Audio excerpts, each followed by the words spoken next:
Okay, welcome back.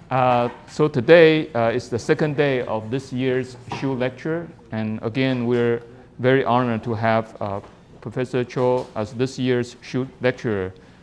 In the second day, he will talk about unstable Bernstein centers and cocenters in relation to Langlands functoriality.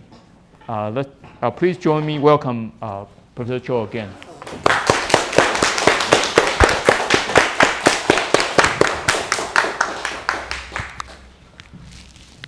Thank you, Professor Lee, for the introduction. So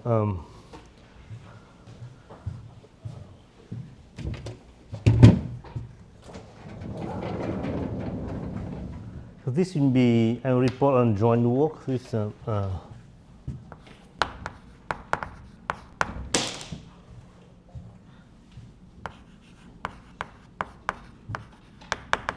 my young colleague Ziling Luo.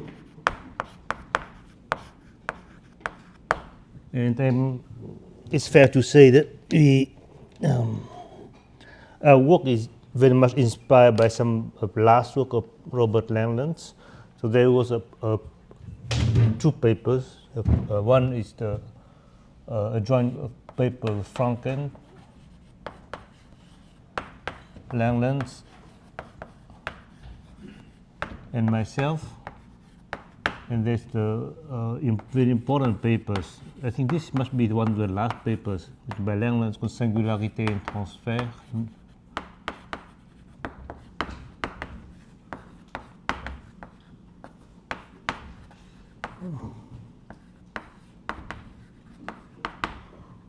So both of these papers in this paper, Langlands try to propose some framework for what some framework for the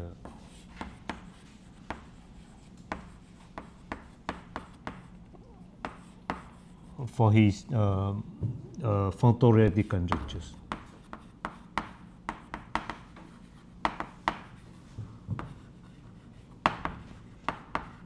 So from the very beginning of Langlands' program, Langlands formulates a couple of conjectures. But basically there are two. There's one is the reciprocity conjectures that give you how to parameterize automorphic representations and representation of local, the periodic groups and real groups by Galois representations.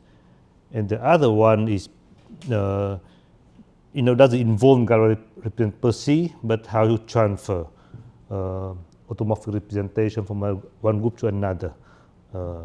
They're very related, so not exactly equivalent, but they are very related.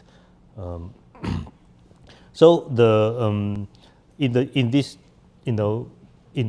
addressing both functoriality conjectures and the reciprocity conjectures, one of the ingredients was the endoscopy programs, but the fundamental lemma and stabilizing trace formula and so on. That was the topics of my talk yesterday.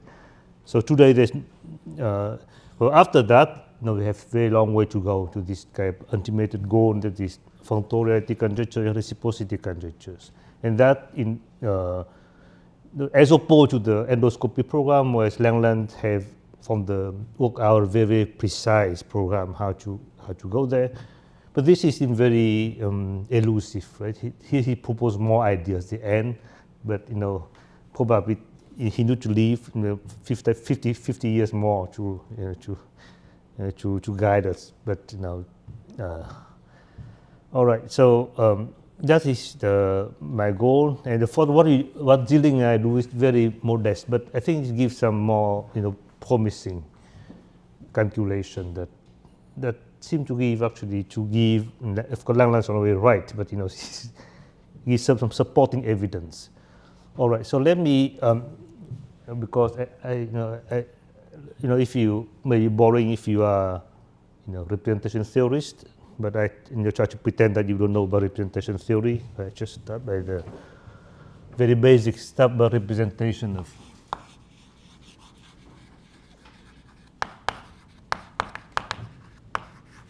periodic reductive groups. So G is reductive group. You can think about G and Len. over some non-Archimedean local infin F, like for example QP,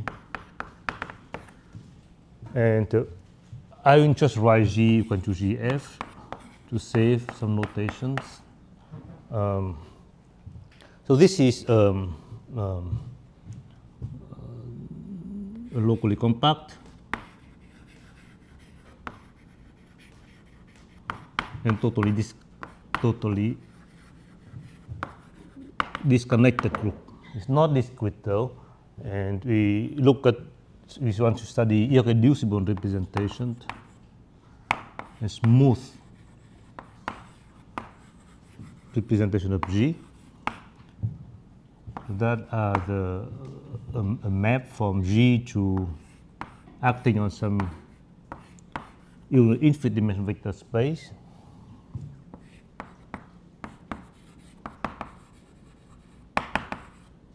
Complex vector space, such that for every V in V, the stabilizer of V in G is an open subgroup.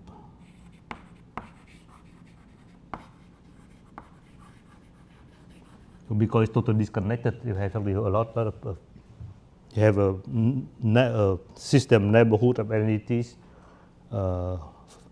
consisting of open compact subgroups. All right, so the as in for the case of finite group, so if you think about finite group, if G is a finite group,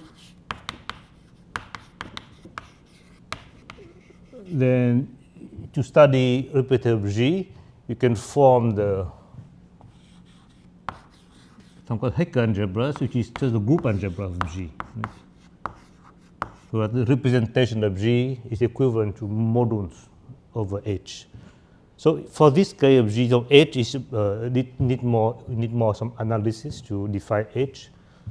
So G is as above. So locally total disconnected group. Then we look at H is a space of smooth function, the compact support, right? The function which are locally constant. Smooth means locally constant, and compact support, and which is much better actually to choose to write it as this way. So this become smooth, compactly supported.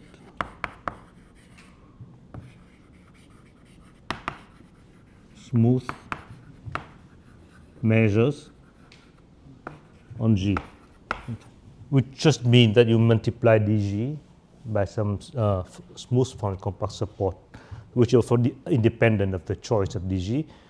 So why it is so? Because if H1 and H2 in G, then you can define the convolution product in H. Right? If you look at function, then to define convolution product, you need to choose a higher measure. But you work with measures, then it just canonical. So that is why it's nicer to work with measures.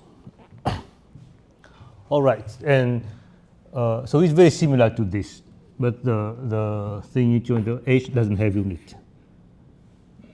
Does not have unit. So if you have one, it should be the effect unit, some delta G, the Dirac measures at 1, which is not smooth, right? So it's outside of H. But of course, H is a co-limit of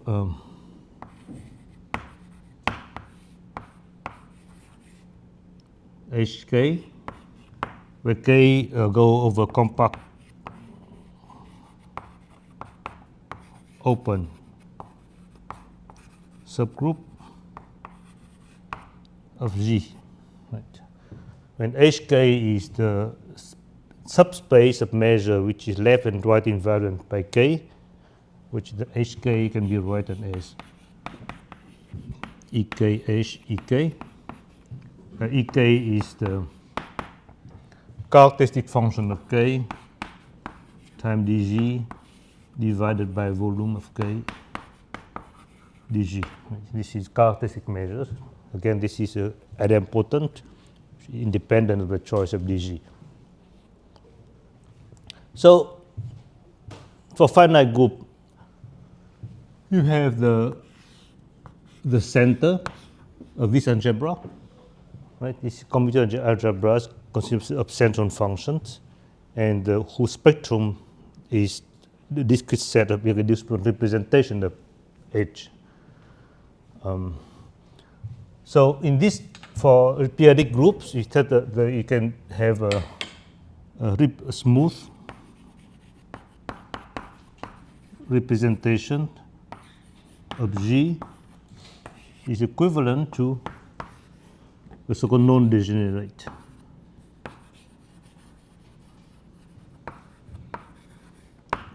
Modules under these Hecker algebras. Right. I don't want to spell out what non-degenerate means, but it's very similar to this condition that have. So now you want to define what is Z in this situation, and this is the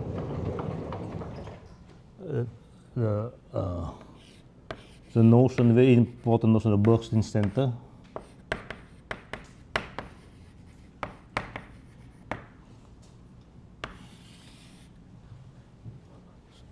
So basically, we want that the Bernstein center had to classify irreducible representation of G in some sense. And so we want it to be, roughly speaking, center of H. But it is not because of this limit and co-limit, these kind of analytic problems. So, so there's many definitions.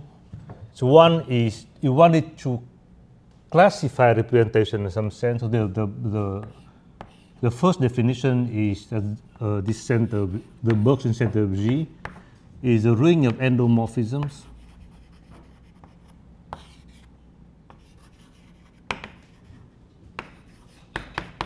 of the identity functor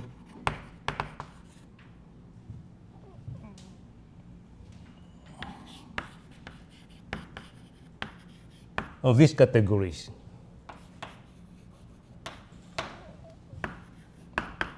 That means if you have these algebras act on any representation and compatible with any intertwining operators. So in this case, if the category of H module is unit element, then automatically the center of H. But this case H doesn't have unit, so it will be slightly more complicated, but it's not so complicated if you here HK has unit, and you can. It is not very hard to see that ZG is actually a limit, inverse limit of center of HK. So in particular, but ZG is not a sub-algebra of H because they have one in these algebras. All right. So there is third definition, which is more intuitive, a little bit more intuitive, because you see for the finite group, when identify the center of H with the central function, the function that is constant on conjugacy class. And in this case, you are looking at distribution, and then you can see that the ZG is essentially compact.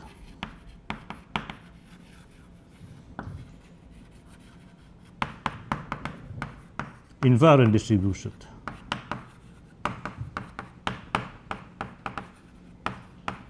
Right. So distribution, you know what it is, invariant. So this kind of so G acts on itself by conjugation, so it makes sense about invariant distribution. But what is kind of more, different to grab is this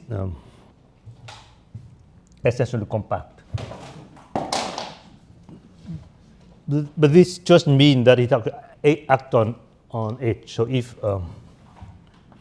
if Z is invariant distribution, and for every H in H, then Z convolved with H is modified because this is a distribution compact support and can act on everything. So this becomes a distribution, and it is H tensor Z. But this is a smooth distribution, smooth measure, but may not be compact support because Z is not compact support. But essentially compact support, that means that Z convolved is compact support. Which is equivalent to say that for every K, then EK convolved with Z, then Z is K still line H, right? So this is equivalent. So then just by definition, this thing act on H, right? by very definition. But although here is a caveat is, this is a definition, but it's actually hard to check. If I give you invariant distribution, there's no way to check if it is essentially compact or not. Right? This is a problem. But this problem actually can be clarified later on. All right. For example, the one here is become the rock distributed one, and of course this doesn't change anything, so it is essentially compact. All right. But then there is that is basically the theorem Bernstein. Is another very nice definition, equivalent definition of Bernstein centers is now theorem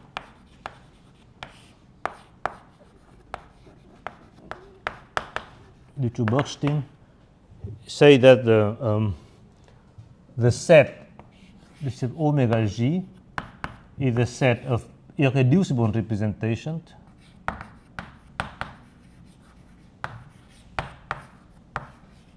up to the so-called inertial equivalence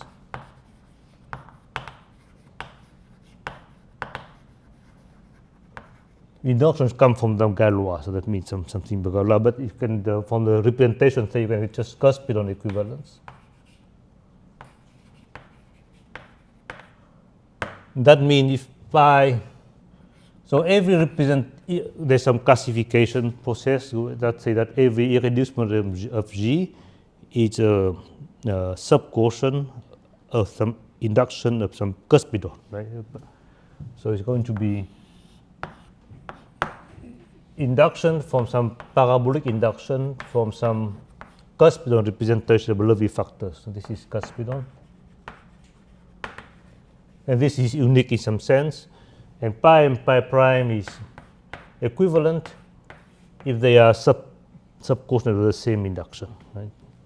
So this gives some equivalent relation on the.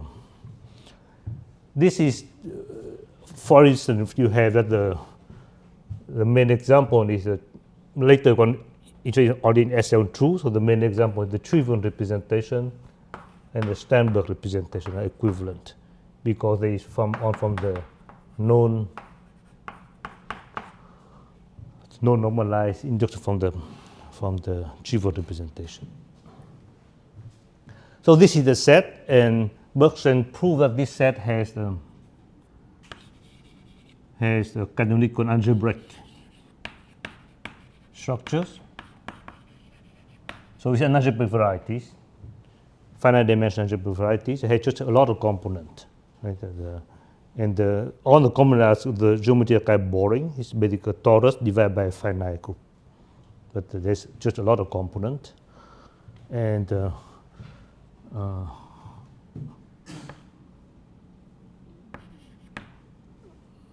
so because you see that if you have a cuspidon, then if you twist it by some unramified characters, then it becomes kind of a continuous families. And that gives rise to these structures, right? This is so, and then you can see that then Z of G is the ring of algebraic function on this, right? So the upshot is Z of G, this ring, this thing, separate almost irreducible representation, but up to this equivalent relation. You cannot separate the trivial representation and Sternberg representation. Right? Any questions so far? So, if you're a bit confused, the only thing you want to think that if you have this I, P, G of sigma, and then convolve with some unramified character with S. So here you have this on this kind of C star. This has to go to map into your omega G. You want this map to be algebraic map. And that basically characterizes algebraic structures on omega G. Right? All right. So now what is essential to my story is inside this ring I have the non-uniton ring to call ZG finite. Is going to be Z in ZG such as Z is supported by finitely many component. By finitely many irreduced connected component of omega G. So this is not uniton because the one is supported, it's supported everywhere. All right. So this is the kind of more algebraic part inside the omega G. Some other analytic part is when it you go to on component. And this here the theorem of it's very nice, but it's actually not a difficult theorem of Moy and Tadic.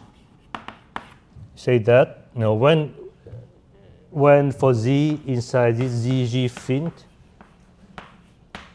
then the distribution is actually very nice, and then Z is J dg, where J is an invariant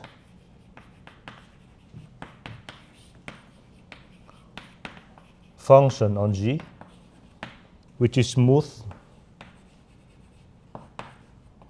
on G prime. For G prime, I'll say the regular semi-simple locus of G. Right? This Harishona notations. So it's very much the same as the class functions for finite group, right? But now you have put J dg, and J is only smooth on G prime and locally integrable everywhere, right? So it's make a distribution. Right? So examples, with a basic example actually also basically give a proof of this. So let pi be let G be semi-simple, and pi is a supercuspidon representation. Right, then it's compact, or metric coefficient compact in this semi-simple case. Then pi is an isolated point. Then pi is an isolated point in this Bernstein variety. You just leave that alone, right? So in that case, you have a function epsilon pi in ZG fin, right? I chose this idempotent, which is 1 on pi and 0 elsewhere, right? So this algebraic only because it is an isolated point. You cannot do it some induction, for example. And then you may ask, what is your J, right? So then epsilon pi, in this case, must be given by some invariant distributions. And because when you have pi, there's not so much invariant distribution can make, which is the characters, right? So this has to be a character. So Harishonda characters is a function, not a distribution, right? So then you have a discrepancy, because this side you have distribution, this have function. So we have to put dg here, right? Then it's in trouble, because now this is both of epsilon pi and theta pi is well defined, but dg is defined up to the scalar. So I had to add something here. And actually the only thing you can add is equal to the formal degree. So the formal degree is kind of dimensioned, right? So the formal degree is in this thing, that formal degree is a number, but it not well defined, but the product with the higher measure is well defined. So this is the formal degree.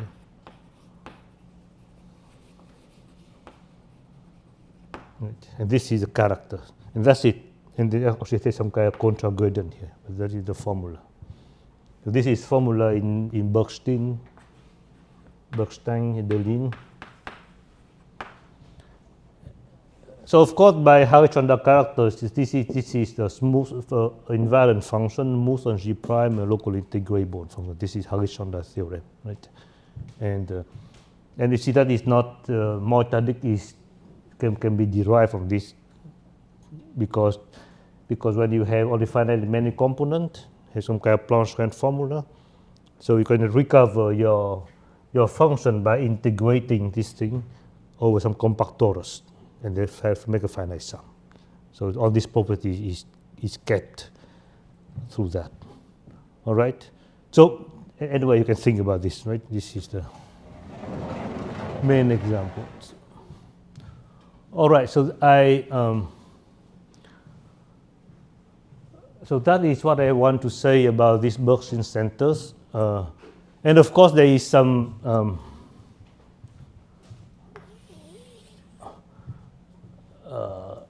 I'll come back later, but there is inside ZG, there must be something called the stable Bernstein centers. Right? Stable Bernstein centers that should be constant on the L packets. So although I think you should have now the fundamental lemma is available, trace formulas, you should be able to prove this, but it is not yet known that this is well defined. But just assume it. For the SL2K, you can do it by hand, for example. But so this should be some again, this is subalgebra Bernstein centers, which should be characterized by the properties that is constant on the L packets, right? And so if Z inside this ZG stable finite, so it's finite on the other sense, then Z had to be equal to J dg, where J should be a stably invariant function.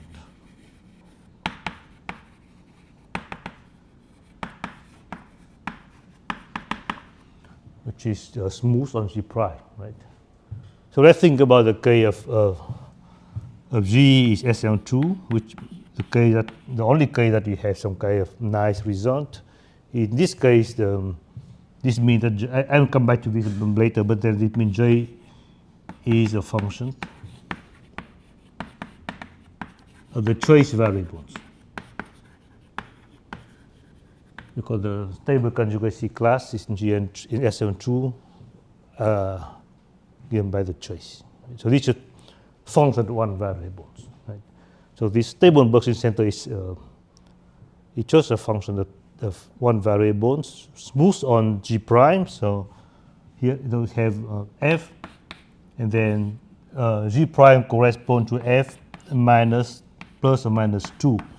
Where plus minus 2 is the trace up to the singular matrix is plus 1 minus 1. And of course, there's some kind of complicated behaviors when the function goes to plus or minus 2. We're going to come back to that later.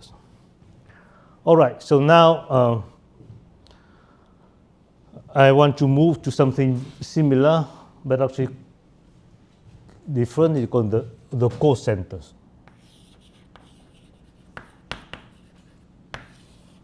Right.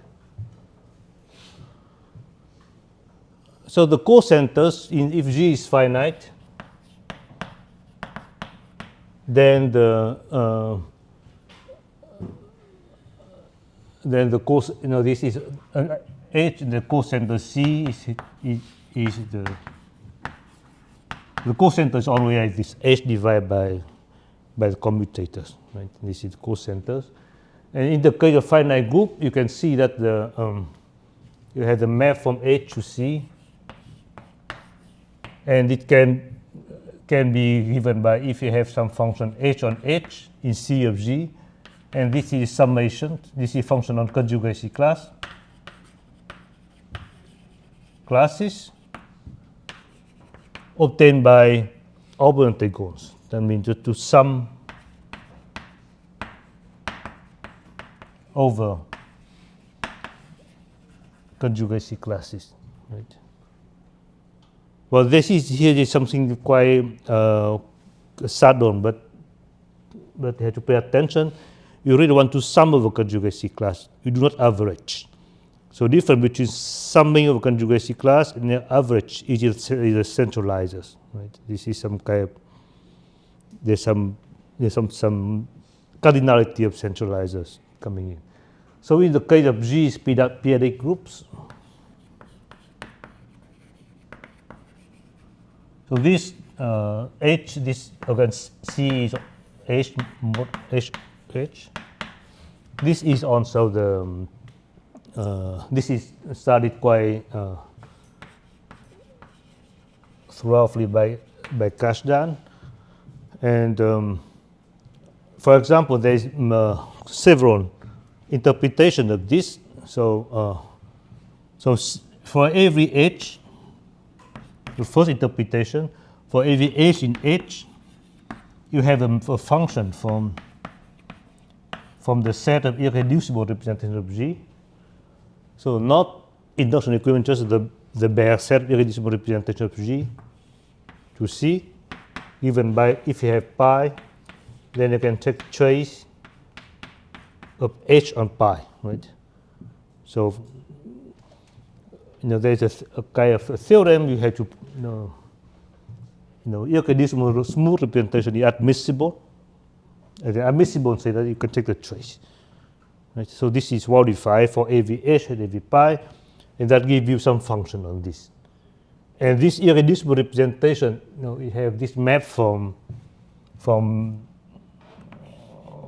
if you have very similarly, you have on this map from C to C star to the R, and this function is algebraic, right?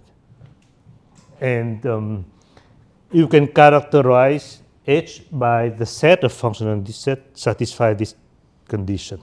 I'm not going to spell it out, but this is called the trace Pauli-Wiener theorems. Right. So in other words, I can say that you can give a canonical algebraic structures on this set. So this is not the same as the omega G, because here the Sternberg retrieval given two different points, such that the H is algebraic function. Right? But of course, it is not. This is not algebra. This is a vector space, but there's a way to characterize this. So this is kind of representation theoretic description of H via the trace Pauli-Wiener theorem.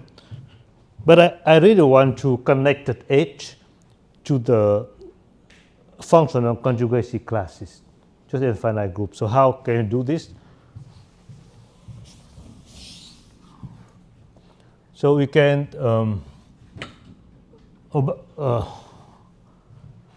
for H in H, then you can define what's called for every gamma in G regular semi-simple,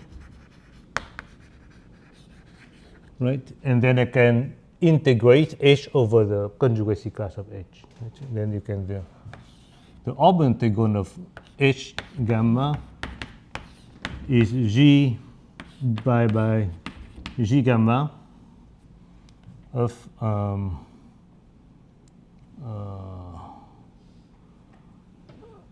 H G gamma G minus 1 dg gamma, right? So very much like a summing of a conjugacy class. In this case, because the conjugacy class this to be identified with the closed subset of G, right? And then the restriction of A to this is in compact support, and there's a measure here, and you can do the integration. But of course, here we have you want the function of gamma, right? So you need to be have to be careful how to choose, how to normalize dg gamma, right? It has to be some kind of uniform normalization. dg can be chosen something, one for all, but this has to be careful, right? But actually, I claim that it is there is the when gamma is regular, maybe strongly regular, semi-simple, then G gamma is a torus, right? And I claim that there is a canonical H measure on tori, a geometric H measure on tori. Right? Think about if you have a split torus like x1, x2, xn, then you have dx1 mod x1, this m mod xn, right? And this give you basically the top form on your torus, right? So when you have a non-split torus, then you have the Galois group acting on this top form. But the Galois group act on top form act to some psi, right? So the top form dx1 mod x1 may not be invariant, but it's squarely invariant, right? So the squaring of this canonical top form is invariant against the Galois action. So this is modified across on tori, but the squaring of a canonical form give you a measures. So that is the measures. And I think this is literally kind of confusing. We just have too many different normalizations, but that one is, I think, the right geometric one at least. For example, if you do that for a circle, you get 2 pi. So kind of reassure that probably the right measure to be chosen. And this is anyway. So I use this procedures, right? I use this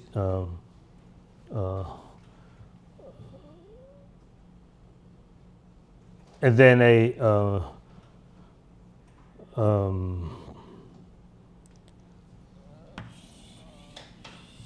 there's one thing, but there's actually I'm sorry, I'm a bit. I should have tell things a bit slightly differently. But actually, there's much nicer way to define this. I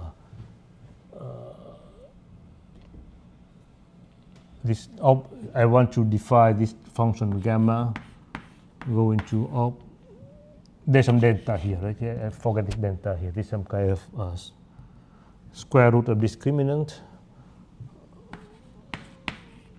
You have much nicer way to define this function, actually without choosing any, without even going through this. It as follows. You have, for example, G is semi-simple and simply connected. Right. Then you have a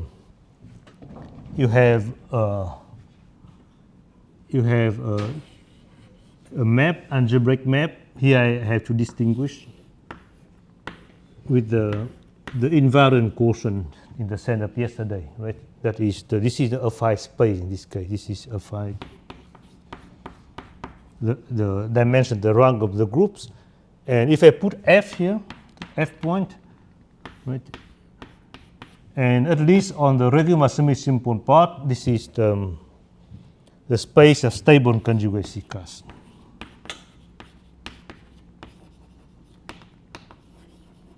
Right. Two classes in a simply connected group are stably conjugate if and only if they have the same characteristic polynomials, right? So So now, but if you look at the conjugacy class itself, so it maps into this. This is finite to one map, right? So the basic picture is this. You have SL2 of R.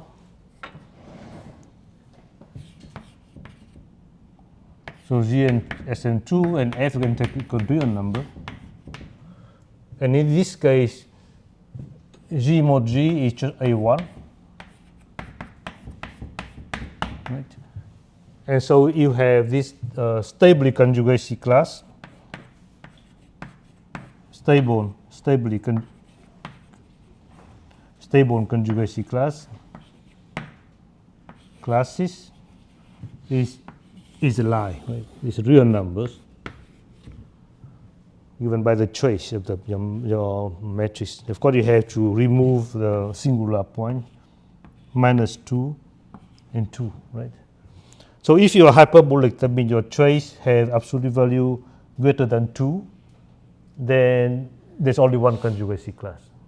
So, but if you have in between, then your matrix is actually a rotation, right? And a rotation have an angle theta and angle negative theta have the same choice, but they're not conjugate.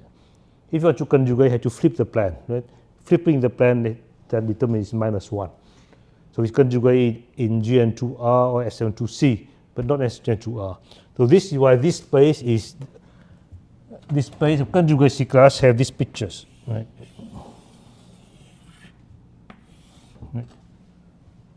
Right. So this is there's some kind of bad point here, but that is right. So this is the difference, not algebraic. It's some kind of manifolds. Right? But the thing is this: you have a measure dx, right? You can put it back, so have dx here. So here has this is additive measures, and here we have also additive measures. Right? So by put back, because locally it's the same. So now I claim that I can if you have H, now a measure compact support, I could call this map, I don't know how to call this map, let me call this guy, this is C. So then I can see, just push forward of H, and this is what if I measure compact support on the conjugacy class. This is defined for any topological map. And so I just claim that this is a function, this has dx of some function. And also it has the same thing. So I define the open integral function and the stable open integral function by this formula. I push forward these measures, and I claim that this measure is a function times the canonical measures, and that is the function I want. And this is consistent, so this OH of gamma is just delta or delta -1 here. Actually, you want to get confused in this, but there's only one possible choice of H. G gamma G -1 dg gamma, where delta is discriminant, the var discriminant 1/2 absolute values, and dg gamma is this canonical control of the torus. All right. Any questions so far?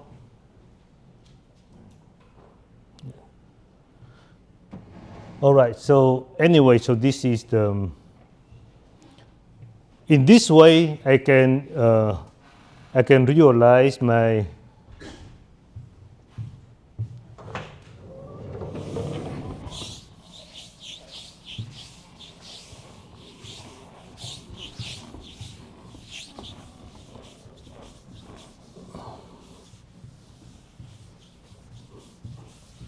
so in this way I can realize C becomes certain space,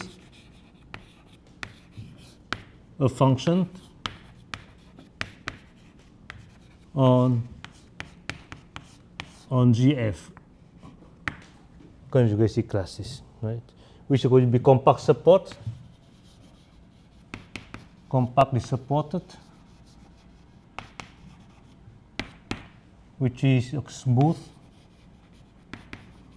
on GF, and around this point there's this story of germs, right? Some Shalaika germs development around singular point, right?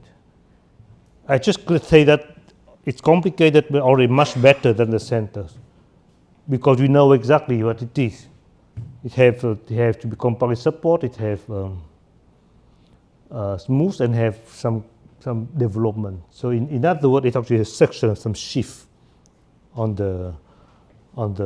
this conjugacy class, as opposed to the centers. You don't really know how it goes on the. And also we have the C stable is the same. It's space of function on G mod G of F, right? Have the same properties. But here it's much better, if this has normalized, that this is actually continuous function, right? They have actually continuous function.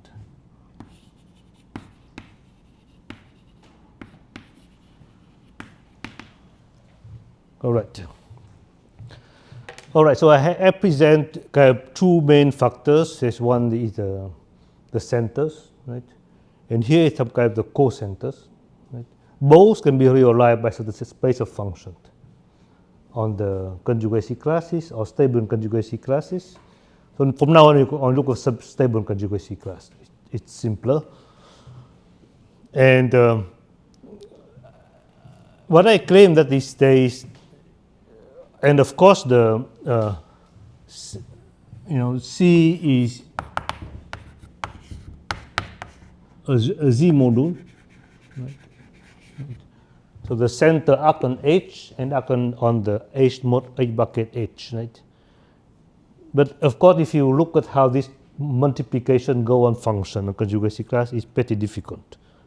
So and also C stable is this conjecturally is a Z stable module. But what I think remarkable is actually there is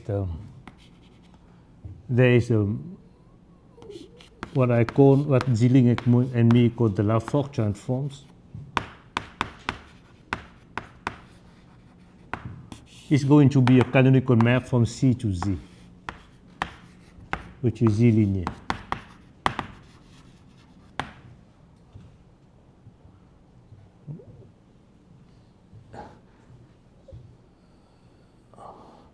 This must be, in this case, you can roughly say that you have Z mapped into H and H mapped to C. You have this map. In the finite case, although it is seems to be obvious because both are functional on conjugate class, but it's not obvious because when you start from a function which is constant on conjugacy class, you do this averaging and then you pick up on the inverse of the stabilizers, right? And if you look at the characters, if you do calculation, if you look at if Z is a character of irreducible representation, and you do this, and you take the same character but multiply by the dimension of representation. So this is fairly non-trivial map, right? And you want to do it for periodic groups. So for periodic groups, somehow the easy map go in this way from C to Z.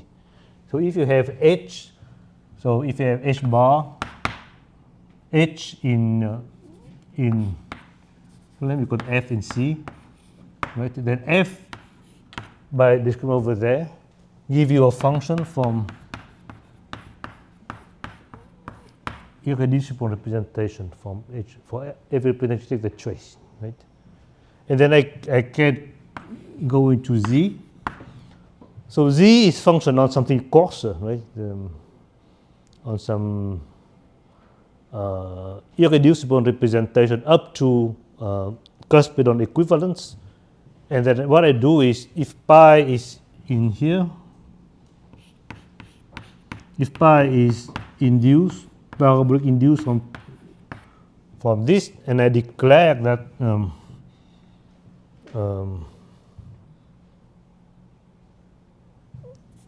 wait a minute, yes. No, it's a sub-quotient of this, and I just do not care about pi, I just care about this. So I should declare that z of pi is f on these things. Right? Well, here I have to extend it by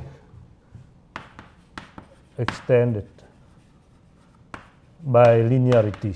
Right? Right. Here is a function, but then it becomes a linear form on the Rutendig group of G. So of course this IPG belongs to this.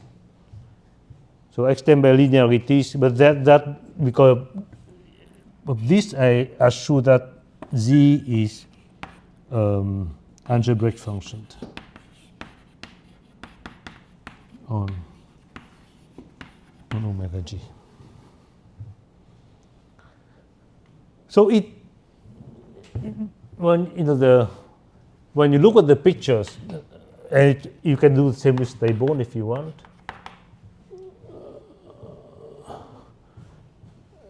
Well, you can look at the pictures. Right? This is the. Maybe I want to draw this picture somewhere. I need it.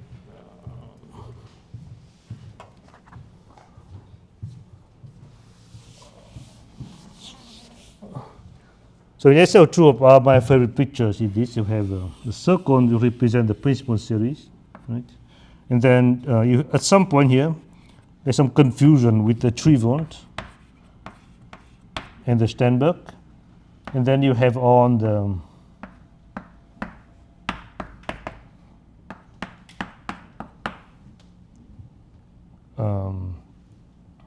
this is the discrete series. They actually have intersected at some point. There's one, the discrete series corresponds to 3 tori, and they have one intersection. This kind of remarkable packet with 4 elements. It belongs to the 3 series. So the definition basically relies on the fact both the construct is different, but by the end of the day, both f and z define some function on this, and take the same function basically, right? There's this kind of confusion, but the only way to extend it algebraically, and that is the formula I wrote here. All right. So, but this is the spectron way that is kind of the same, but how it happens on the functions, right? So this is the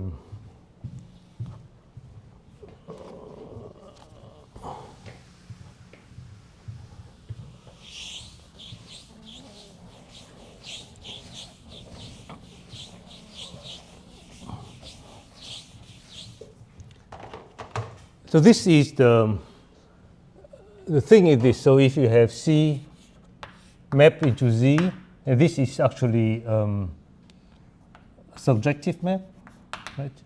You have to see that C is the Z modules, right?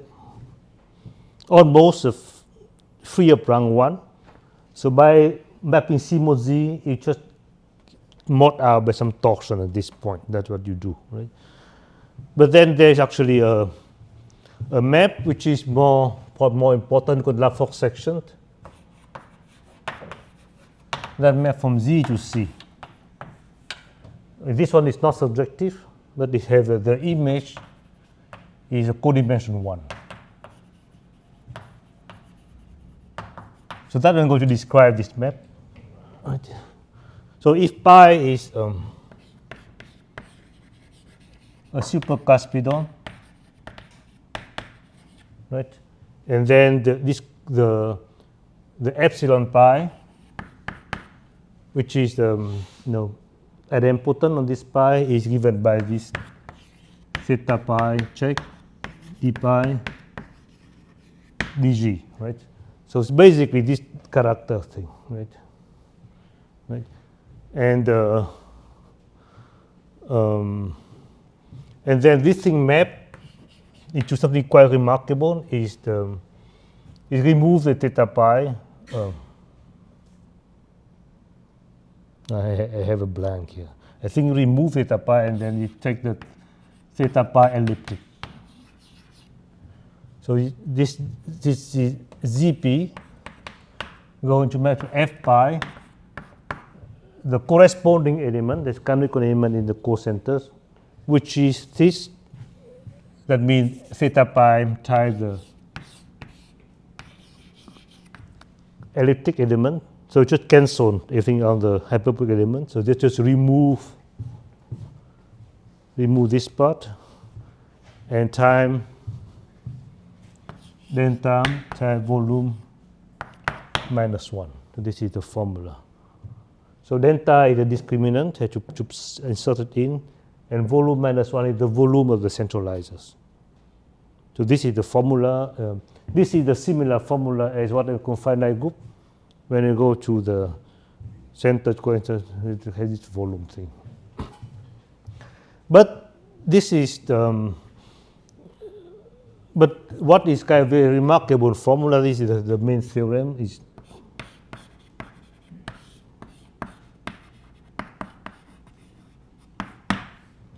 is for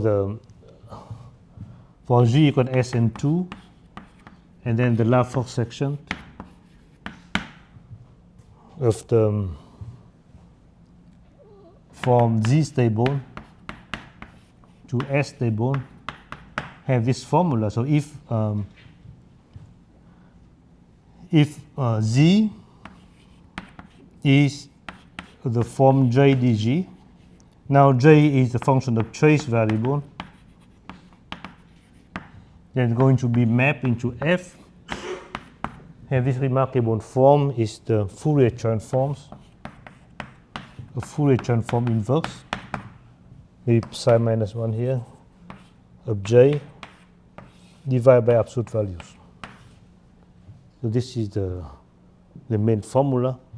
So it completely independent of this formula, right? This kind of recipe which work only for Cospidon have this bizarre thing that had to basically remove the elliptic part, the hyperbolic part, have also a uniform formula both for elliptic and given by this formula.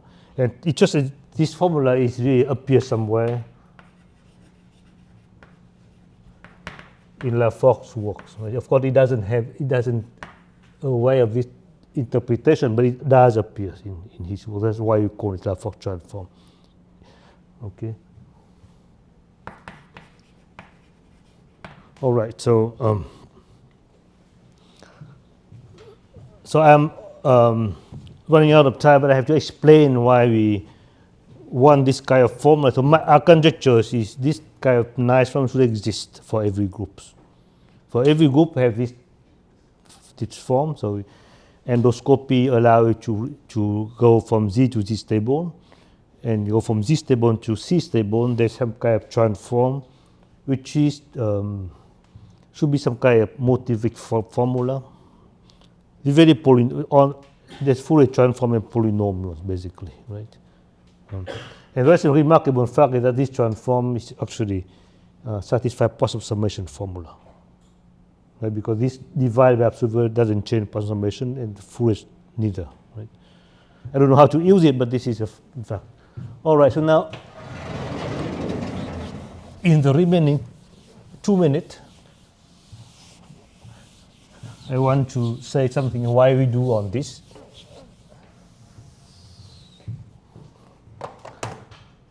So Langlands functorialities.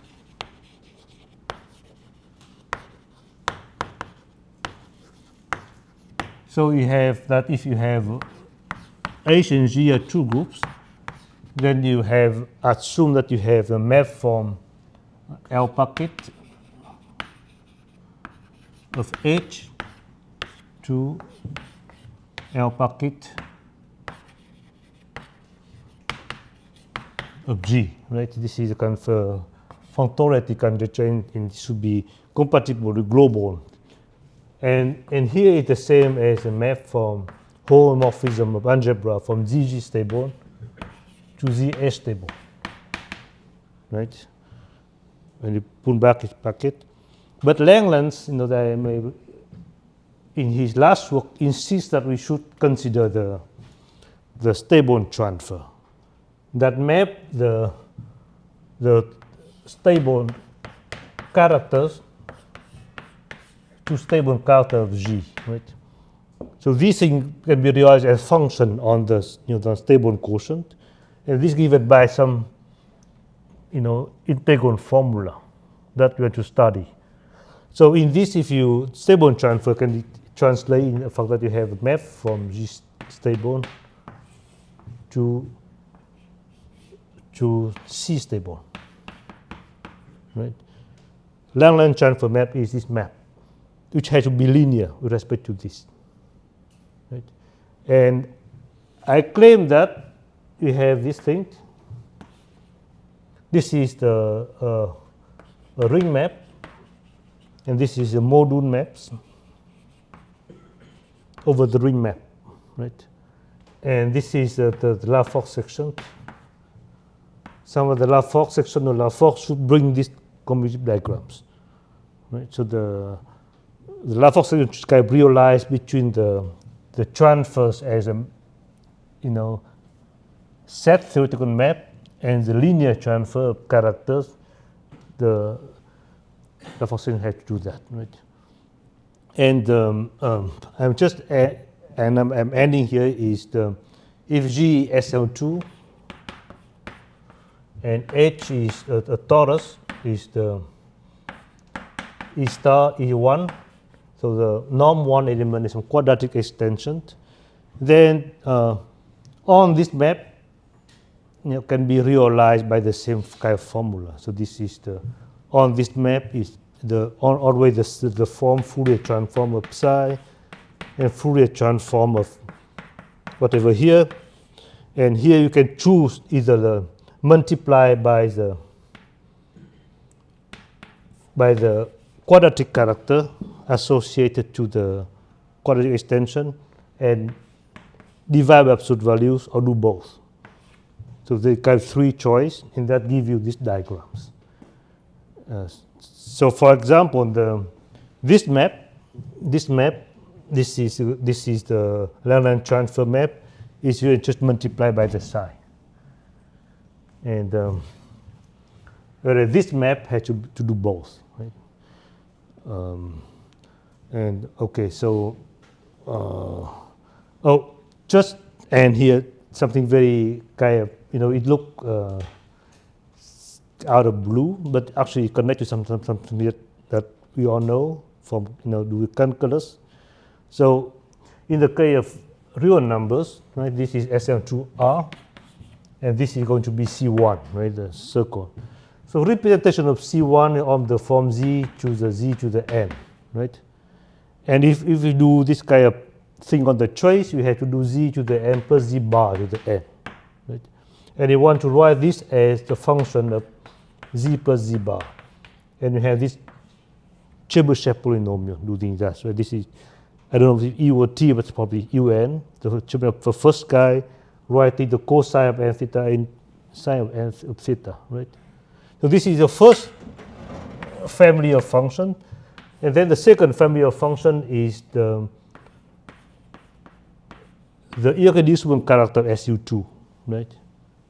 So this have the kind of sinus of n theta divided by sinus of theta, and you want to write it as a polynomial of cosine of theta. This is Chebyshev polynomial of second guy, right? So I'm saying this is and then you have the last thing here is the last polynomial is the discrete series, the stable character of discrete series. Right? Now it's got a more complicated function, which is not supported -2, but have some hyperbolic tails. In the middle, it looks a bit like this, with a constant. So this is the character This is the core character. And this is the transfer to the torus. And the thing is that if you, what is, this doesn't look related, but when you do Fourier transform on the trace variable, they are just related by multiplied by the psi or divided by the absolute values on both. And what kind of fun here is that when you, because you are real numbers, you have this kind of nice formula. X sine of x is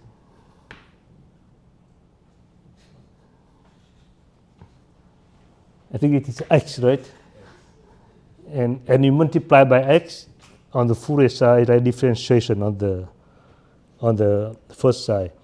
And so differentiation from cosine with sine. So that's basically what's happening here. I'm stopping here. Thank you.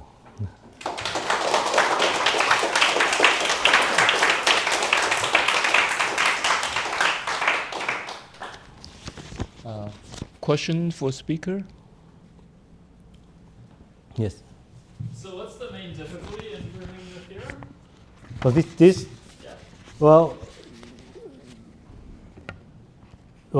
I think you don't know how to prove it directly. And you know, the way you prove it is to compute the whole diagram here. Right? Actually, in this case, you compute the transfer map. The transfer map is was considered lately by Langlands, but actually going back 50 years ago from Gert van Graaf. And they wrote differently, but it's basically the same Fourier transform multiplied by the sine Fourier transform back, right? And there you have to compute this map. This map actually nobody had tried to compute it. And you can compute it because you know on the representation. So that you have bad proof, we know you have a way model, you have on the metric, you just compute in integral with, I don't know, 5 or 6 variables. And at the end, it kind of squeeze into a nice formula. And it just matches with this formula. So the thing that, the difficulty to expect these forms by other reasons, right? And then we had the proof, but I think the bad proof, because on the formula in this case. So if you can find some kind of conceptual proof of it, I would be actually happy, but I do not have a nice proof of this. So generalizing to SLN is not so easy. For SLN, we think that we have some expectation of formula, but there is no way to prove it. Right? Although to assure on the convergences is kind of a big trouble here. We have a lot about representation theory to prove this kind of convergence. Right? But even ignore on convergence is already difficult. Right? So basically, where I just give you where this formula comes from, how Lavaux find this kind of formula. So if you are giving yourself a function on you basically want to find a kernel, some function on stable conjugacy class that act on representation by some gamma factors. That was kind of the first goal, right? And you know this function on tori. So we can say to ourselves, why don't you just take the function on this torus and add this function on this torus and make it? And it worked in the case of Gaudemont-Jacquet somehow bizarrely, but it does work. But it doesn't work in no other case. And Lavaux realized that if you take the Bayesian function on the hyperbolic locus, and let it act on principal series. So the most simple-minded thing, right? The take function on hyperbolic locus act on principal series, and it does not give you the right answer. It requires these transforms. You need to plug this function and do this transform and then apply principal series, and then it gives an answer, right? So we wonder, this is for principal series, but how about the elliptic locus? How about supercuspidons? And it took a while to say that the only answer seemed to be these diagrams, right? But then had to prove it. But to prove it, you don't have other proof than going through the Weil representation and so on. But the thing is, if you take the Lavaux calculation, courageously go into SL3, SL4, just go through all the calculation. There is some formula. Of course, nothing converges, but there's some kind of similar formula. Quite pretty, actually. But you have no position to prove the correctness of the formula in that case. The computing diagram in that case.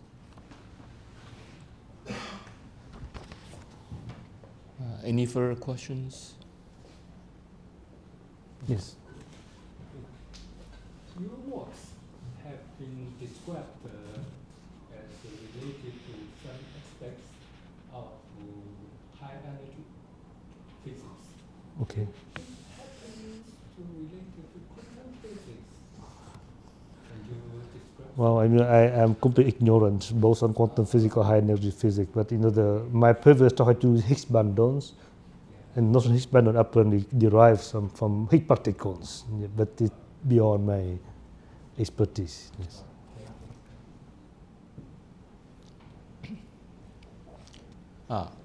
Chen-Jung, please.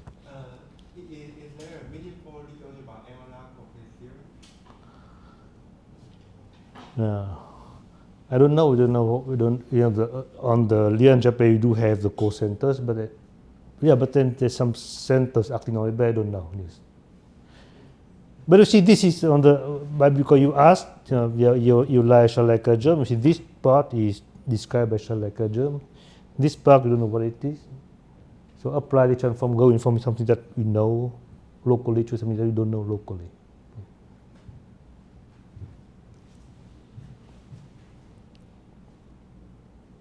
Okay, so if there's no more question, let's thank Professor Cho again.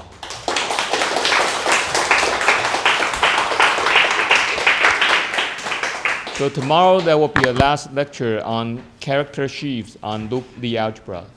So see you tomorrow.